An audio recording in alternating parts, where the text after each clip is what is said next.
The Battle of Ligny was the last victory of the military career of Napoleon I. In this battle, French troops of the Armée Écoutée du Nord under Napoleon's command, defeated a Prussian army under Field Marshal Blücher, near Ligny in present-day Belgium. The bulk of the Prussian army survived, however, and went on to play a pivotal role 2 days later at the Battle of Waterloo, reinforced by a 4th Prussian Corps that was stationed at Liege. In contrast to Blücher's forces, the left wing of Napoleon's army did not join the decisive engagement. The Battle of Ligny is a prime example of a tactical win and a strategic loss. However, had the right wing of Napoleon's army succeeded in keeping the Prussian army from joining the British army under Wellington at Waterloo, as the Emperor had planned, Napoleon might have won the Waterloo campaign. Prelude. On 13 March 1815, 6 days before Napoleon reached Paris, the powers at the Congress of Vienna declared him an outlaw. 4 days later,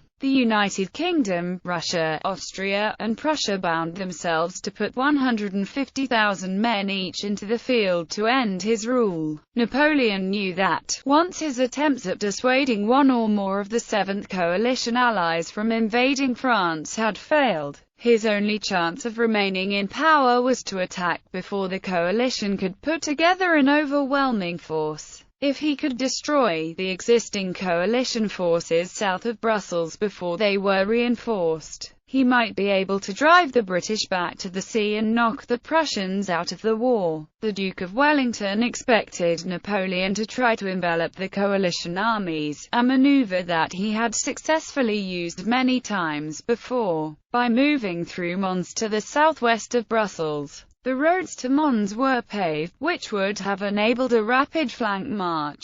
This would have cut Wellington's communications with his base at Ostend, but would also have pushed his army closer to Blücher's. In fact, Napoleon planned instead to divide the two coalition armies and defeat them separately, and he encouraged Wellington's misapprehension with false intelligence. Moving up to the frontier without alerting the coalition, Napoleon divided his army into a left wing, commanded by Marshal Ney, a right wing commanded by Marshal Grouchy, and a reserve, which he commanded personally. Crossing the frontier at Thuin near Charleroi before dawn on 15 June, the French rapidly overran coalition outposts and secured Napoleon's favored central positions at the junction between the area where Wellington's Allied army was dispersed to his northwest, and Blücher's Prussian army to the northeast. Only very late on the night of 15 June was Wellington certain that the Charleroi attack was the main French thrust, and he duly ordered his army to deploy near Nivelles and Quatre Bras. Early on the morning of 16 June, at the Duchess of Richmond's ball, on receiving a dispatch from the Prince of Orange, he was shocked by the speed of Napoleon's advance, and hastily sent his army in the direction of Quatre Bras, where the Prince of Orange, with the brigade of Prince Bernhard of Saxe-Weimar, was holding a tenuous position against the French left, commanded by Marshal Ney. Ney's orders were to secure the crossroads of Quatre Bras, so that if necessary, he could later swing east and reinforce Napoleon. As Napoleon considered the concentrated Prussian army the greater threat, he moved against him first. Lieutenant General Ziethen's 1st Corps rearguard action on 15 June held up the French advance. Napoleon's original plan for 16 June was based on the assumption that the coalition forces, who had been caught napping, would not attempt a risky forward concentration, and he intended therefore to push an advance guard as far as Jambou, for the purpose of feeling for and warding off Blücher. To assist this operation, the reserve would move at first to Fleurus to reinforce Grouchy, should he need assistance in driving back Blücher's troops, but, once in possession of Sombeaufort, Napoleon would swing the reserve westwards and join Ney, who, it was supposed, would have in the meantime mastered Quatre Bras. In pursuance of this object, Ney, to whom 3rd Cavalry Corps was now attached, was to mass at Quatre Bras and push an advance guard 10 kilometers northward of that place, with a connecting division at Marbais to link him with Grouchy. The center and left wing together would then make a night march to Brussels. The coalition forces would thus be irremediably sundered, and all that remained would be to destroy them in detail. Napoleon now awaited further information from his wing commanders at Charleroi, where he massed the 6th Corps, to save it, if possible, from a harassing countermarch, as it appeared likely that it would only be wanted for the march to Brussels. Ney spent the morning in massing his 1st and 2nd Corps, and in reconnoitering the enemy at Quatre Bras, who, as he was informed, had been reinforced. But up till noon he took no serious step to capture the crossroads, which then lay at his mercy.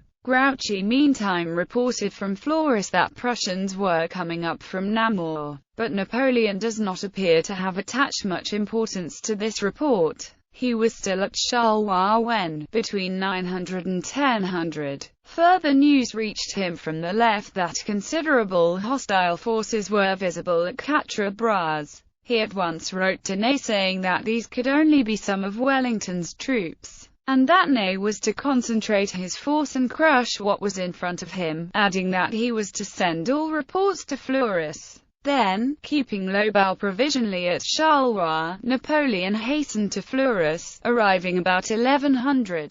Armies. The French Army du Nord was commanded by veteran officers and headed by Napoleon himself, who had won dozens of battles. Directly under him were 3 marshals, Grouchy, Ney, and Soult, all generals of renown and bravery. The corps and division generals were well known for ability and with several campaigns behind them. The troops of the Army of the North were, for the most part, experienced veterans who had seen at least one battle, while the mix of veterans was higher than in either of the other armies. Many of the troops had never worked with one another before nor under their officers. Trust in one another and in their officers was therefore in short supply. For all that we may count the veterans, it was noted that there were many in the French formations that had never been under fire. In the words of Henry Houssaye, Napoleon had never held in his hand an instrument so fearsome or fragile, in equipment and supply. The French were well set with both, although the Guard units had to suffer standard weapons, and the Army of the North had more cavalry than their opponents throughout the 4 days of battle that would follow and end at Waterloo. By contrast, the Prussian army was, at this point, in a sorry state. According to historian Peter Hochreau, the armed forces fielded by the Kingdom of Prussia in 1815 were, in terms of quality of manpower, equipment, and coherence of organization, probably the worst fielded by Prussia in the Revolutionary and Napoleonic Wars. The Prussian cavalry was reorganizing and converting the Freikorps and legions into regular cavalry formations. The artillery was lacking guns and needed equipment and, in fact, guns and equipment continued to arrive from Prussia even as the battles were raging. No less than 1/3 of the Prussian infantry consisted of landwehr and, unlike the landwehr of 1813-1814, these were untrained. Hochreau says that they could be counted to go forward in disorder and retreat in chaos. To further compound the Prussians' problems, the Saxon and Rhinelander contingents were recent additions to the Prussian army and were reluctant at best. In fact, the Saxons rebelled and were sent home before the French advanced, and many of the Rhinelanders would desert and head home during the battle. Prussian preparations. The Prussians were not caught napping and set up a series of cavalry outposts whereby the cavalry patrolled the front and raced back to the artillery, which would fire cannon in a prearranged signal. In this way the thinly stretched 1st and 2nd Brigades were promptly alerted and began rapid assembly. General Ziethen's 1st Corps would begin a difficult, delaying fighting withdrawal, giving time for the Prussian army to assemble. The post chain was a relay of towns, each set up as a fortified village. Each was commanded by a Prussian officer who made sure that the post kept enough horses, forage, and troops to move messages efficiently along. In addition, these posts served as intelligence posts where surveillance would take place, stragglers would be collected, and wandering civilians would be closely questioned. A post chain was set up all the way back to Blücher's command post so that the headquarters was alerted from the first French deployment. General Steinmetz's 1st Brigade of the 1st Corps had been very active in touring his outposts on the 12th of May, the 17th of May, 21 May, and the 9th of June. Outposting and intelligence collection were given proper weight. Reports sent back to General Steinmetz indicated that an attack was seen as imminent as soon as the 12th of June. During the period of the 12th of June through to the 14th of June, reports were sent by the 1st Corps brigade commanders and General Dieton himself to General Blücher and General Wellington. In addition, communications were made with the Dutch cavalry adjoining 1st Corps position to the west. It is notable that General Steinmetz ordered his brigade to assemble for defense on the night of the 13th of June and General Piche too on the morning of the 14th.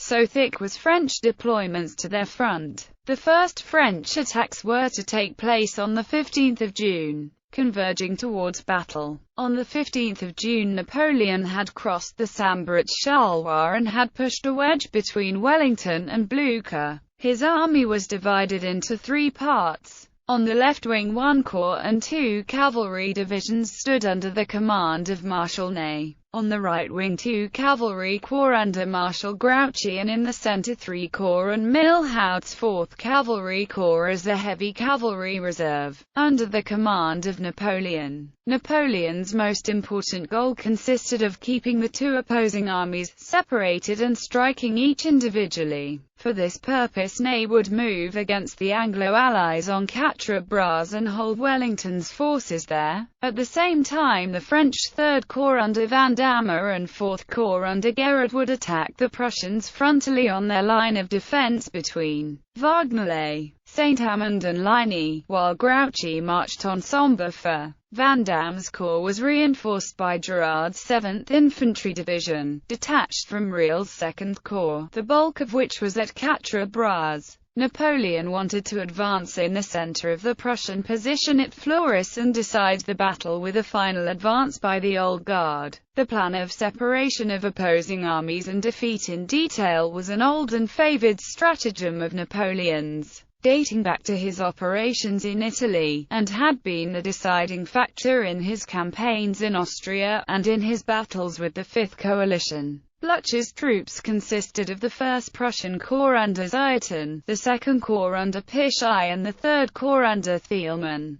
The 1st Corps was located in the foremost row and had support from the 2nd Corps standing behind it. The task, the defense of the villages of Ligny, Bry, and Saint-Amand, while the 3rd Corps formed the left wing and the routes of withdrawal while defending Gembloux and Namur. Blücher and Wellington had to avoid above all being separated. Still in the morning of the battle, Wellington rode to a meeting with Blücher at the windmill of Bry and promised Blücher the support of at least 1 Anglo-Allied corps. After the break for discussion with Blücher, Wellington left for Quatre Bras. In reaction to the troop movements of the French 2nd and 3rd Corps began sending reinforcements to 1st Corps under General Ziethen. The Prussian front lines were too long for the troops available and were depending on the arrival of the 4th Corps under Bülow advancing from Liege, southwest of the battlefield. The Prussians now faced the French with 82,700 troops, with the French army numbering around 60,800 available troops. Battlefield. The battlefield of Ligny was on the watershed between the rivers Scheldt and Meuse. The Ligny stream rises to the west of Fleurus and meanders in a northeast direction through the small village of Ligny to the confluence at Sombrefer. The stream was only few meters wide at its edges. However, it was swampy in parts so that the bridges at Saint-Amand and Ligny were strategically important. This dictated that villages of Ligny and Saint-Amand and Vagnolay, connected by the hamlets of Saint-Amand-la-Hameau and Saint-Amand-la-Haye, were the best defensive position because they were sturdily built and surrounded by trees. The remaining parts of the battlefield consisted of fields of grain as high as a man. The windmill of Bry on a hill northwest from Ligny was a suitable vantage point, and Blucher made it his headquarters during the battle. Napoleon placed his headquarters in Fleurus, where he also had a good view of the battlefield from the windmill of Naveau.